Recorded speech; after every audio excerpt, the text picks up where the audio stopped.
how I went from being homeless to being a full-time actress. When I was about, I want to say 15 or 16, I realized that I was molested when I was very young for many years, and I told my mother that I was molested. And she couldn't deal with it or cope with it, and so um, at first I actually went to my grandmother, I believe. I kind of vaguely remember, but I remember right after that I went to my grandmother, or she probably told me to go by and stay by my grandmother's house. And I was okay there, and going to high school while living with my grandmother. And then one day she had came, and I'm sorry. Who said that she's taking me to court, or and I didn't understand why you taking me to court. I'm at my grandmother's. I'm doing fine. I'm going to school. What is the problem? And I remember that day, like it was yesterday, and it was so many years ago. But it's like I remember going into the courthouse in Queens, and at the time I didn't know what that means, but she decided to give me over to the government to file a pens against me. That's what I don't know what it means right now, or if it even exists right now in 2018. But I know at the time, pens meant to to give your child over to the government, just because they could be perfectly fine in the home, but if you as a parent decide that you want to give up your parental rights, you can do so. And I remember going into the courthouse, and the judge asking my mother, you want to give your child to the government and give over the parental rights, saying yes. And then my mother didn't even stay with me, and I remember crying my eyes out, like, all because I told you I was molested. And so I remember that day, it was not just me, and it was parents that actually stayed with their child. And I was just there by myself. And I remember, but being with other kids also, so that kind of made me feel a little bit better, and that I wasn't the only one that was going through that. And so the first step was to send you to, it's a group home, but it's somewhere that you go to evaluate you, to make sure that you're all right, up there, or that you don't have no mental problems. And so you stay there for 6 weeks. You actually go to school inside of the same place. And it was interesting because it was all on the same floor. And at the time it was and the east side, and the east side is a very wealthy area, then and now. Like now it's probably even more expensive to even live there. But yes, I was on one floor, and we went to school there. You ate breakfast, lunch, dinner. To be honest, they treated me very well. I mean, it was no mistreatment. The staff was very nice. I didn't get mistreated at all. So you stay there for 6 weeks, and then after that, because at that time I'm a teenager, I'm not a little kid, so you get transition. I don't know if that's the word for it. But the next step is for you. And so the second step is for you to go into a group home, which it's permanent. Unless you age out or a parent comes and gets you. So I was lucky, and there was a group home. Let me see, the evaluation, I don't even know what you call it now. The evaluation group home was, let's say, on the second floor, and then the group home was actually on the sixth floor. And I ain't gonna lie, they treated me very well, very, very well. And right now, at the time, it was so pain. It was so devastating. But God had a plan. God had and always has a plan for my life, because they put money away from me for a scholarship. Like at first you stay. Oh, and also they had catered food. They would have a kitchen. I never saw that kitchen. They would actually bring breakfast, lunch, and dinner to us.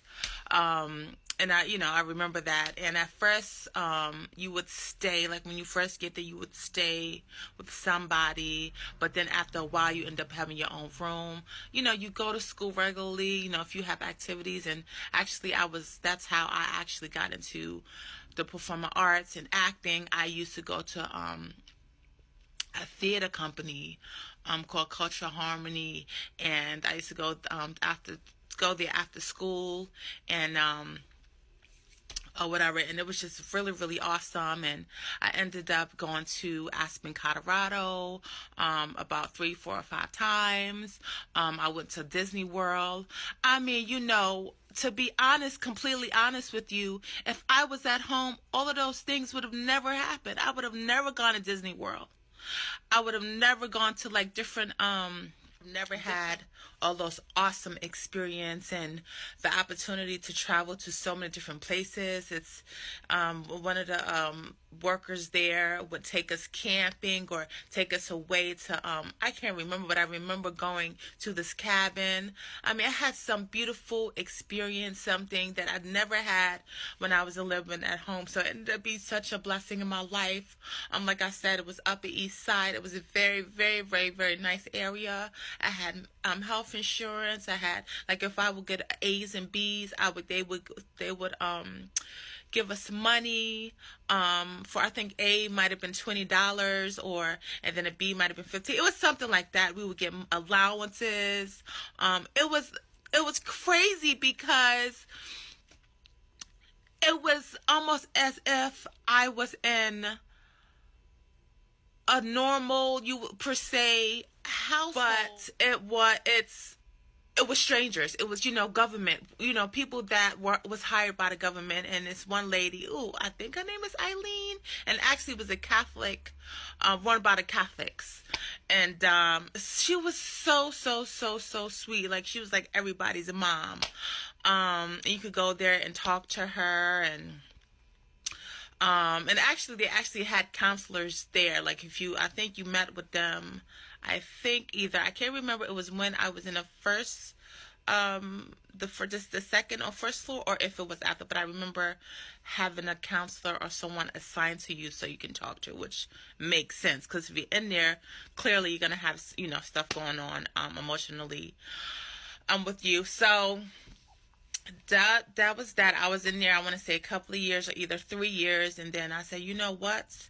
I want to go back to my mother, which honestly, I should have really stayed in there and aged out, and then that's what I should have done, but can't change that. And so continue to stay with my mom, very dysfunctional, and it was kind of, I was only I'm sorry. I didn't mean to. I'm just getting so emotional. Started off me being homeless. Like, I was only 18, 19, and I dealt with depression because of the just the emotionally abuse that I've gotten. And my mother, I'm quite sure, I'm looking back now, and she has some mental issues going on with herself that she's never dealt with. And so she didn't know how to deal with me, or the rest of her kids.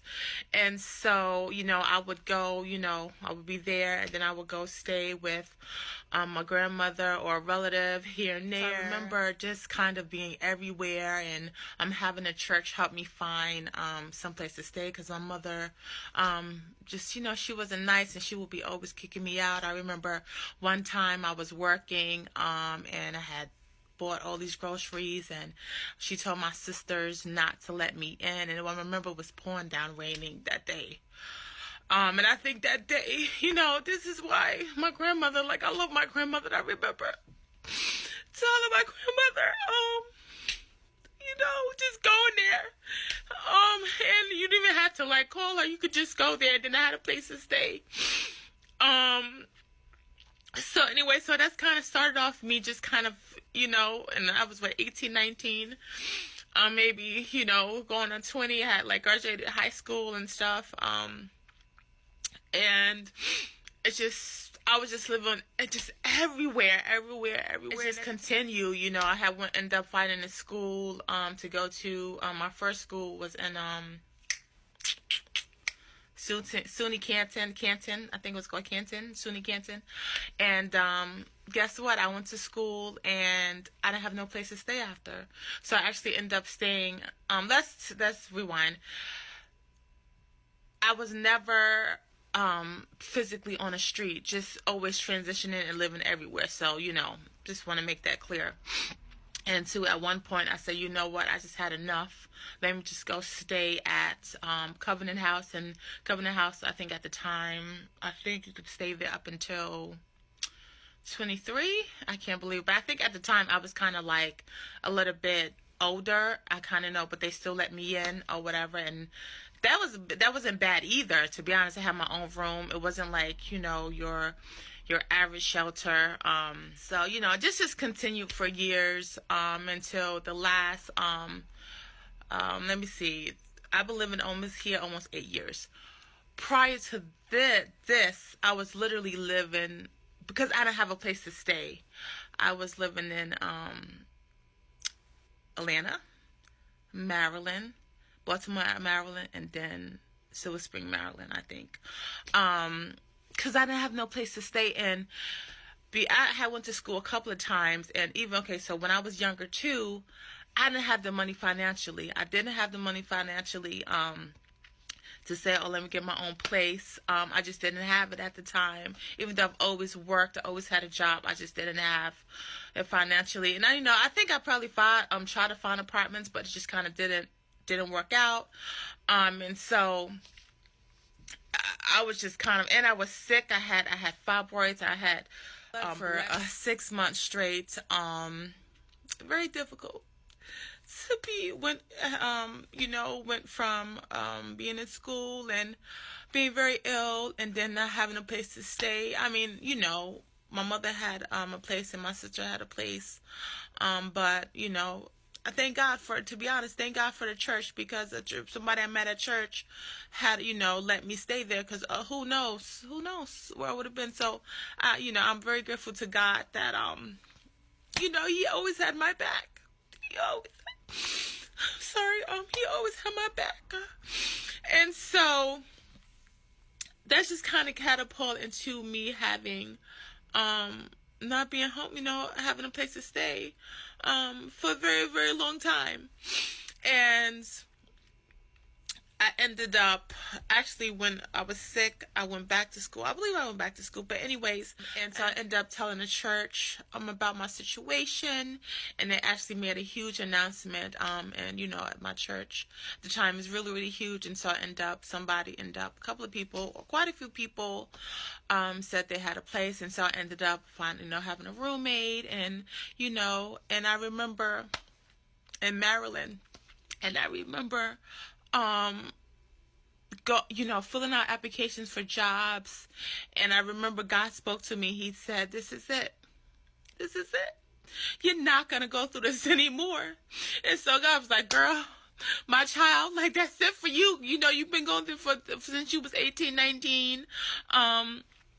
That's it. You're not going to go through this anymore. You're not going to go through the storm anymore. And I remember going and landing a job like right away, speaking to the church. I think before that I was kind of living everywhere, asking people, literally saying to one friend, can I stay here a week? To another friend, can I stay here another week? To another friend, can I stay here 2 days? Like, Lord kept me the whole time, because I don't know how I did it. And I remember going to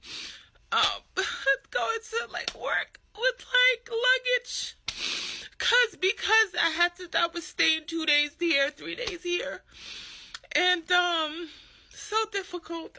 And I don't know, God kept me though. God kept me. And I remember, just landing that job. I had a place to stay, and then I ended up staying for a little while. And somebody told me about this management company, and I ended up getting this place. In the depth of getting this place, and just the fact that I've been living here for almost 8 years, almost 9, I think, amazes me, because it's only God.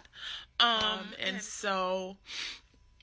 Still had my job at the airport, got the job like right away, and I actually got laid off from that job. And, at first I was fragile and like nervous, and I was, having anxiety because, I'm like, I can't be homeless again. There's no way I could be homeless again. And